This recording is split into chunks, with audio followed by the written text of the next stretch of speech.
Welcome back to the show and many thanks for staying with us. The coalition of unposted bonded allied health professionals are picketing outside the premises of the Ministry of Health over the ministry's delay to post them to various health institutions across the country. A statement earlier released by the group indicated they have chosen that line of action because their colleagues who are members of the coalition of unemployed bonded diploma nurses are part of more than 4,000 clinicians who have been cleared to start work on 1st July. JoyNews' Maxwell Agbagba was at the Ministry of Health and now reports. Coalition is allying the health profession, and currently over here we are with the health assistant clinicals and then community health nurses. Now the coalition is made up of unposted bonded allied health graduates. That is a coalition. Our problem is very simple. We have sat in the house for 9 good months. 9 good months sitting in the house. Myself and my executives, day in and day out, we come to the ministry here, we sit with the director, we've met with the Honorable Minister of Health, to discuss issues with regards to employment because we are bonded. Assurance upon assurance have we been given. We've waited for several years because we believe in the principle of democracy. We believe in dialogue. We never had any idea of picketing even at the premises of the ministry. Now, upon everything, upon all our discussion, upon all our petitions, upon all our grievances that we presented to the ministry ended up betraying us. Meaning that when our colleagues, our co-colleague health trainees came here to picket on 1st of July, their clearance had been given to them. Once we sit down to dialogue with them on a peaceful ground, they don't need it that way. So we see to it that that is what the ministry inquires from us, for us to picket before they give us our clearance. That is why we are here this morning. Now, you call it betrayal, and you stated in your preliminary remarks that you've contacted the Ministry of Health. You've done a lot of follow-ups. How many times did you contact the Ministry of Health, and how many meetings have you had with them? The meetings are uncountable. On 24th of April, that we presented our 6th petition to the ministry. 24th of April, that we present our 6th petition to the ministry. Aside that, we presented our first release telling the ministry that we've given them an ultimatum of 2 weeks. If nothing is done about our clearance, we have no other option than to picket at the ministry. A day before that, our co-colleagues came to picket over here. We met with the director and we're having a peaceful dialogue, a positive talk. And he even informed us that we don't have any case because our population is just few. We are just little in about 400, little about 400. About 495. Okay. We are just little. But you release clearance over 4,000 and you ignore us. And what even baffles us most is when we came to confront the ministry in relation to that, and we went to finance to find out, we were informed that they don't even know if our file has gotten to the finance ministry.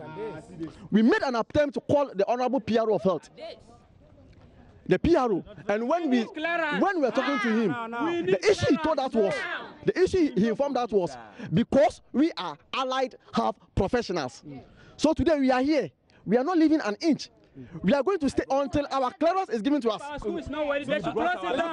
This is more like, a very entrenched position that you've taken. Oh, yes. That in your own statement, you made a subtle admission that you are picketing here because your colleagues did the same and their request, was actually met. Yes. So you're also doing the same because of that. Oh yes, we are doing the picketing, not necessarily because our colleagues came to do the picketing.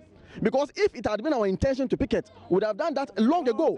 Because for 9 good months, we have been with the ministry, trying to negotiate, dialoguing with them, presenting our petition upon petition to them.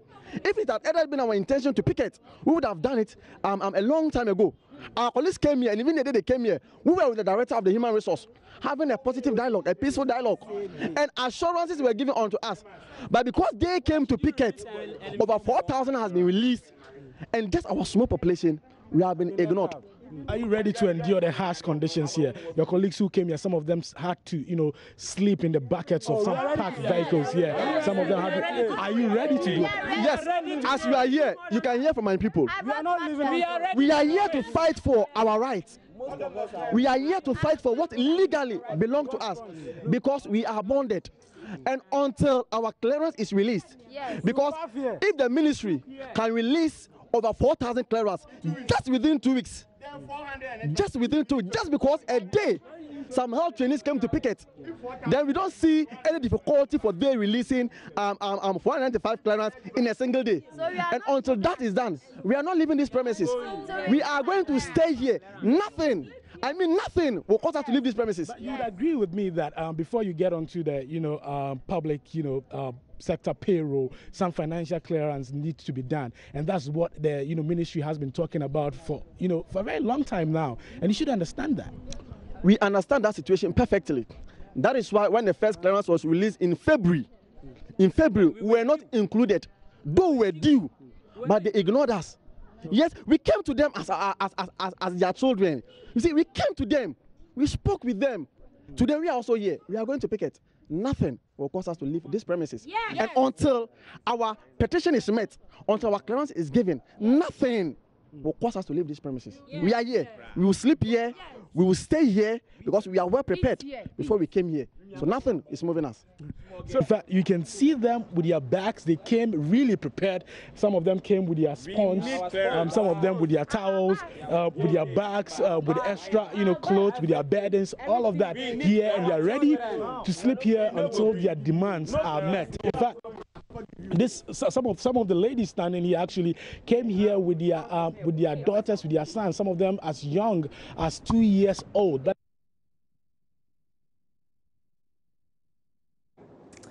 What is the worst that can happen after you lose a family member? Or for the Okechre family in a car, their nightmare is just beginning. The family was greeted with shock when at the time of collecting the body of their loved one at the Rich Hospital, they were told it was missing. Here's Martha Krenselakwa with more. I am currently at the residence of 52-year-old Michael Kwapena Ajite Okechre, and his funeral is supposed to be held from today over the weekend, so he will be buried and the family can wrap up everything, final funeral rites, before the ban on drumming and noise making.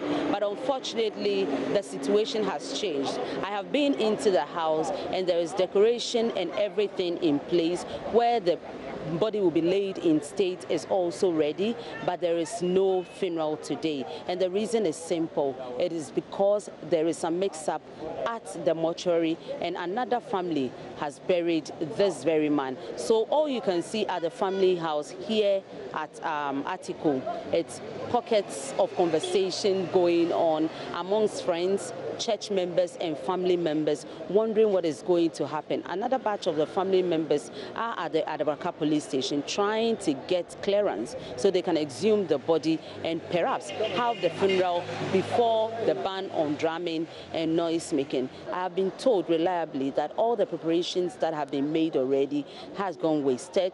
The family says it's a difficult moment for them. As we speak, you have the wife and children locked up in the room. They need prayers. They are being prayed for. They are being spoken to so that they will strengthen themselves and keep up until they finally get the clearance to exhume the body. But as it stands, the family earlier told us they want the body today. Easter Sunday, no. It's here. She says, "And you know, and the by say, no, buy no, if you know home, but much remain." Now I'm person on the tomb. Your call, checks, so no more year phone. The movie that was last week. I'm on Kofona could see a phone. It is a call, a sanka, you could two phone. Now I could see no. So call police in 17 to know. I'm say, and just say, oh, yeah, the cocotte Monday.